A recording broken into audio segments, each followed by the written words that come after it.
ಸರ್ವೇಪಲ್ಲಿ ರಾಧಾಕೃಷ್ಣನ್. ಪರಿಚಯ. ಡಾಕ್ಟರ್ ಸರ್ವೇಪಲ್ಲಿ ರಾಧಾಕೃಷ್ಣನ್ ಜನಿಸಿದ್ದು ದಕ್ಷಿಣ ಭಾರತದ ತಮಿಳುನಾಡಿನ ತಿರುತ್ತಣಿ ಎಂಬಲ್ಲಿ ಸೆಪ್ಟೆಂಬರ್ 5, 1888ರಲ್ಲಿ. ಸರ್ವಪಲ್ಲಿ ಎನ್ನುವುದು ಮನೆತನದ ಹೆಸರಾದರೆ ರಾಧಾಕೃಷ್ಣನ್ ಎನ್ನುವುದು ಅವರ ತಂದೆ ತಾಯಿ ಇಟ್ಟ ಮುದ್ದಿನ ಹೆಸರು. ತಂದೆ ಸರ್ವೇಪಲ್ಲಿ ವೀರಸ್ವಾಮಿ, ತಾಯಿ ಸೀತಮ್ಮ. ಇವರು ಜಮೀನ್ದಾರರ ಬಳಿ ರೆವಿನ್ಯೂ ನೌಕರರಾಗಿ ಸೇವೆಗೈಯುತ್ತಾ ಮಗನ ಶ್ರೇಯೋಭಿವೃದ್ಧಿಗೆ ಶ್ರಮಿಸಿದವರು. ರಾಧಾಕೃಷ್ಣನ್ ಅವರ ತಂದೆಗೆ ತಮ್ಮ ಮಗನನ್ನು ಪುರೋಹಿತನನ್ನಾಗಿ ಮಾಡುವ ಹಂಬಲವಿತ್ತು. ಸ್ಕಾಲರ್ಶಿಪ್ ಹಣದಲ್ಲಿಯೇ ಎಲ್ಲ ಪ್ರಾಥಮಿಕ ಶಿಕ್ಷಣ ಮತ್ತು ಪ್ರೌಢಶಾಲೆಯ ಶಿಕ್ಷಣವನ್ನು ಮುಗಿಸಿದ ರಾಧಾಕೃಷ್ಣನ್ ಮದ್ರಾಸ್, ಈಗಿನ ಚೆನ್ನೈ, ಕ್ರಿಶ್ಚಿಯನ್ ಕಾಲೇಜಿನಲ್ಲಿ ತತ್ವಜ್ಞಾನ ವಿಷಯದ ಮೇಲೆ BA ಮತ್ತು MA ಪದವಿಗಳನ್ನು ಪಡೆದುಕೊಂಡರು. ಸ್ನಾತಕೋತ್ತರ ಪದವಿಯಲ್ಲಿ ರಾಧಾಕೃಷ್ಣನ್ ಮಂಡಿಸಿದ ಪ್ರಬಂಧ ದಿ ಎಥಿಕ್ಸ್ ಆಫ್ ವೇದಾಂತ ಅವರ ಬದುಕಿನ ದಿಕ್ಕನ್ನೇ ಬದಲಾಯಿಸಿತು. ಕೇವಲ 20 ವರ್ಷದ ಬಾಲಕನ ತಲೆಯಲ್ಲಿದ್ದ ಹಲವು ಬಗೆಯ ಸಿದ್ಧಾಂತಗಳು, ವೇದಾಂತ ವಿಚಾರಗಳು ಮುಂದೊಂದು ದಿನ ಅವರನ್ನು ದೊಡ್ಡ ಮಟ್ಟಕ್ಕೆ ಕೊಂಡೊಯ್ಯುತ್ತವೆ ಎಂದು ಅವರ ಕಾಲೇಜು ಶಿಕ್ಷಕರು ಆಗಲೇ ಗುರುತಿಸಿದ್ದರು. ವಿವಾಹ. ಇವರು ವೆಲ್ಲೂರಿನಲ್ಲಿರುವಾಗಲೇ ಕೇವಲ 16ನೇ ವಯಸ್ಸಿನಲ್ಲಿ ಶಿವಕಾಮಮ್ಮ ಎಂಬುವವರನ್ನು ಬಾಳ ಸಂಗಾತಿಯನ್ನಾಗಿಸಿಕೊಂಡ ರಾಧಾಕೃಷ್ಣನ್ 1909ರಲ್ಲಿ ಮದ್ರಾಸ್ ಪ್ರೆಸಿಡೆನ್ಸಿ ಕಾಲೇಜಿನಲ್ಲಿ ಸಹಾಯಕ ಉಪನ್ಯಾಸಕರಾಗಿ ಅಚ್ಚುಮೆಚ್ಚಿನ ಶಿಕ್ಷಕ ಸೇವೆಯನ್ನಾರಂಭಿಸಿದರು. ಭಾರತದ ಸನಾತನ ಧರ್ಮವಾದ ಹಿಂದೂ ಧರ್ಮದ ಸಾರ, ವೇದ, ಉಪನಿಷತ್, ಜೈನ ತತ್ವಜ್ಞಾನ, ಶಂಕರ, ರಾಮಾನುಜ, ಮಧ್ವ, ಪ್ಲೇಟೋ, ಬ್ರ್ಯಾಡ್ಲೆ ಮುಂತಾದ ಮಹನೀಯರ ತತ್ವಜ್ಞಾನವನ್ನು ಆಳವಾಗಿ ಅಧ್ಯಯನ ಕೈಗೊಂಡರು. ಸತತ ಅಧ್ಯಯನ ಮತ್ತು ಕಠಿಣ ಪರಿಶ್ರಮದಿಂದ ಹಂತ ಹಂತವಾಗಿ ಮೇಲೇರುತ್ತಾ ಮುನ್ನಡೆದರು. ರಾಧಾಕೃಷ್ಣನ್ 1918ರಲ್ಲಿ ಮೈಸೂರು ವಿಶ್ವವಿದ್ಯಾಲಯದ ಮಹಾರಾಜ ಕಾಲೇಜಿನಲ್ಲಿ ತತ್ವಜ್ಞಾನ ವಿಭಾಗದ ಉಪನ್ಯಾಸಕರಾಗಿ ಆಯ್ಕೆಯಾದರು. ದೇಶ ವಿದೇಶಗಳ ವಿವಿಧ ತತ್ವಜ್ಞಾನ ಪತ್ರಿಕೆಗಳಲ್ಲಿ ತಮ್ಮ ಆಳ ಮತ್ತು ಹರಿತವಾದ ವಿಚಾರಗಳನ್ನು ಹೊಂದಿದ್ದ ಲೇಖನಗಳನ್ನು ಬರೆಯುತ್ತಾ ಸಾಗಿದ Radhakrishnan the philosophy of Rabindranath Tagore ಎಂಬ ಮೊದಲ ಪುಸ್ತಕ ಬರೆದರು. ಇವರು ತೆಲುಗಿನಲ್ಲಿ ತಮ್ಮ ಸಹಿಯನ್ನು ರಾಧಾಕೃಷ್ಣಯ್ಯ ಎಂದು ಹಾಕುತ್ತಿದ್ದರು. ಮೈಸೂರಿನಲ್ಲಿ ಇವರ ಹೆಸರಿನ ರಸ್ತೆಯೊಂದಿದೆ. ಭಾರತೀಯ ಪುಸ್ತಕೋದ್ಯಮದಲ್ಲಿ ಮಿಂಚುತ್ತಾ ಸಾಗಿದ ಇವರು ಮುಂದೆ ಜೀನಿಸ್ ಮ್ಯಾನಿಫೆಸ್ಟೇಷನ್ ಆಫ್ ಇಂಡಿಯನ್ ಸ್ಪಿರಿಟ್ ಮತ್ತು the region of religion in contemporary philosophy ಎನ್ನುವ ಪುಸ್ತಕಗಳನ್ನು ಸಹ ಬರೆದಿದ್ದಾರೆ. ತಮ್ಮ ಅಪಾರವಾದ ಪಾಂಡಿತ್ಯದಿಂದಾಗಿ ದೇಶ ವಿದೇಶಗಳಲ್ಲಿ ಮನೆ ಮಾತಾಗಿದ್ದರು. ಇವರ ತತ್ವಜ್ಞಾನಕ್ಕೆ ಶರಣಾದ ಆಕ್ಸ್ಫರ್ಡ್ ವಿಶ್ವವಿದ್ಯಾಲಯ ಧರ್ಮ ಮತ್ತು ನೀತಿಶಾಸ್ತ್ರ ಎನ್ನುವ ವಿಷಯದ ಮೇಲೆ ಉಪನ್ಯಾಸ ನೀಡುವಂತೆ ಆಹ್ವಾನಿಸಿತು. ಸಪ್ತಸಾಗರಗಳಾಚೆ ಭಾರತದ ಕೀರ್ತಿ ಪತಾಕೆಯನ್ನು ಎತ್ತಿ ಹಿಡಿದು ಭಾರತೀಯ ಸ್ವಾತಂತ್ರ್ಯಕ್ಕಾಗಿಯೂ ಹೋರಾಡಿದ ರಾಧಾಕೃಷ್ಣನ್ ಭಾರತೀಯ ಸನಾತನ ಧರ್ಮ ತತ್ವಜ್ಞಾನ ಕುರಿತು ವಿದೇಶಿಯರಿಗೆ ಮನ ಮುಟ್ಟುವಂತೆ ಮನವರಿಕೆ ಮಾಡಿಕೊಟ್ಟು ಬಂದರು. ಇವರ ಶಿಕ್ಷಣ ಕ್ಷೇತ್ರದಲ್ಲಿ ಸುಧಾರಣೆಗಳು. 1931ರಲ್ಲಿ ಆಂಧ್ರ ವಿಶ್ವವಿದ್ಯಾಲಯದ ಉಪಕುಲಪತಿಗಳಾಗಿ ಆಯ್ಕೆಯಾದ ರಾಧಾಕೃಷ್ಣನ್ 5 ವರ್ಷಗಳ ಕಾಲ ತಾವೊಬ್ಬ ಉತ್ತಮ ಶಿಕ್ಷಣ ಸುಧಾರಕರೂ ಹೌದು ಎಂಬುದನ್ನು ತಮ್ಮ ಸೇವಾವಧಿಯಲ್ಲಿ ತೋರಿಸಿಕೊಟ್ಟರು. ಇವರ ಅವಧಿಯಲ್ಲಿ ವಿಶ್ವವಿದ್ಯಾಲಯ ಅನೇಕ ಶಿಕ್ಷಣ ಮತ್ತು ಶಿಕ್ಷಣೇತರ ಸುಧಾರಣೆಗಳನ್ನು ಕಂಡಿತು.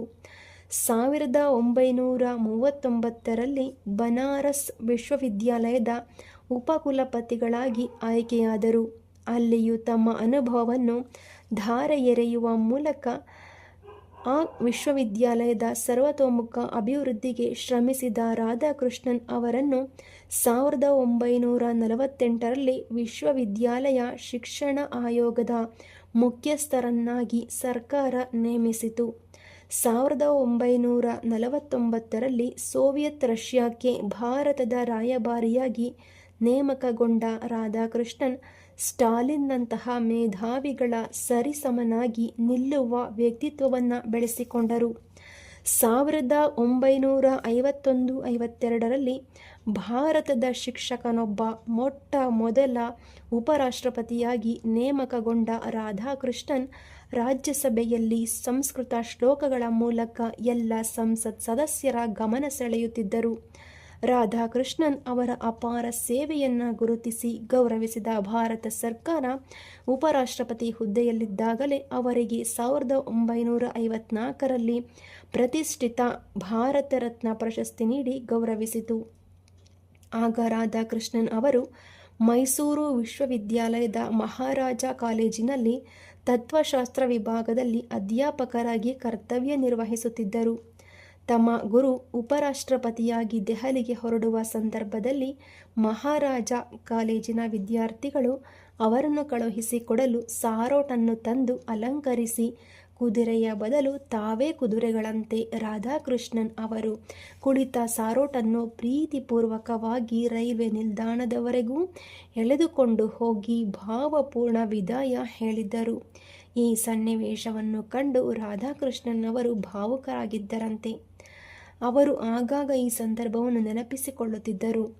ಇದೇ ಸಂದರ್ಭದಲ್ಲಿ ರಾಧಾಕೃಷ್ಣನ್ ಕುರಿತು ಅಮೆರಿಕದಲ್ಲಿ philosophy of doctor Sarvepalli Radhakrishnan ಪುಸ್ತಕ ಬಿಡುಗಡೆಗೊಂಡಿತು. ಡಾಕ್ಟರ್ ರಾಜೇಂದ್ರ ಪ್ರಸಾದ್ ನಂತರ 1962ರಲ್ಲಿ ಭಾರತದ 2ನೇ ರಾಷ್ಟ್ರಪತಿಯಾಗಿ ಆಯ್ಕೆಯಾದ ರಾಧಾಕೃಷ್ಣನ್ ತಮ್ಮ ಅಧಿಕಾರಾವಧಿಯಲ್ಲಿ ದೇಶದ ಸರ್ವತೋಮುಖ ಏಳಿಗೆಗೆ ಅವಿರತ ಶ್ರಮಿಸಿದರು. ಅಂತಾರಾಷ್ಟ್ರೀಯ ಮಟ್ಟದಲ್ಲಿ ಭಾರತದ ಸಂಬಂಧಗಳನ್ನು ಉನ್ನತೀಕರಣಗೊಳಿಸುತ್ತಾ ದೇಶದೊಳಗಿನ ಆಂತರಿಕ ಕಲಹಗಳಿಗೆ ತಿಲಾಂಜಲಿ ನೀಡುತ್ತಾ ದೇಶವನ್ನು ಸುಭಿಕ್ಷವಾಗಿಸಿದ ಕೀರ್ತಿ ಡಾಕ್ಟರ್ ರಾಧಾಕೃಷ್ಣನ್ ಅವರಿಗೆ ಸಲ್ಲುತ್ತದೆ. ಶಿಕ್ಷಕರ ದಿನಾಚರಣೆಯನ್ನು ಆಚರಿಸುವುದರ ಮಹತ್ವ ಇವರೇ ಹೇಳಿಕೊಟ್ಟಿದ್ದು. ಭಾರತೀಯ ಶಿಕ್ಷಣಕ್ಕೊಂದು ಅರ್ಥವತ್ತಾದ ಚೌಕಟ್ಟನ್ನು ನೀಡುವ ಮೂಲಕ ಶಿಕ್ಷಣ ಕ್ಷೇತ್ರ ತತ್ವಜ್ಞಾನ ದೇಶದ ಅಭಿವೃದ್ಧಿಗಾಗಿ ತಮ್ಮ ಜೀವನವನ್ನು ಮುಡುಪಾಗಿಟ್ಟಿದ್ದ ಡಾಕ್ಟರ್ ಸರ್ವಪಲ್ಲಿ ರಾಧಾಕೃಷ್ಣನ್ ಭಾರತೀಯರ ಮನದಲ್ಲಿ ಅಚ್ಚಳಿಯದ ಛಾಪೊತ್ತಿದ್ದಾರೆ. ಇವರು ಓರ್ವ ಶ್ರೇಷ್ಠ ಶಿಕ್ಷಣ ತಜ್ಞರಾಗಿದ್ದರು.